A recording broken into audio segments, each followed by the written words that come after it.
Jason, your roofer, up here on the roof. And what we have is the roof to wall flashing and the tile. The tile slid down. As you can see, the line is not continuous and uniform. And what we have is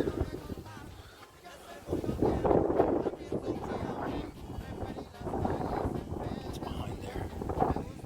We have tile that are slid that far down, right in that area.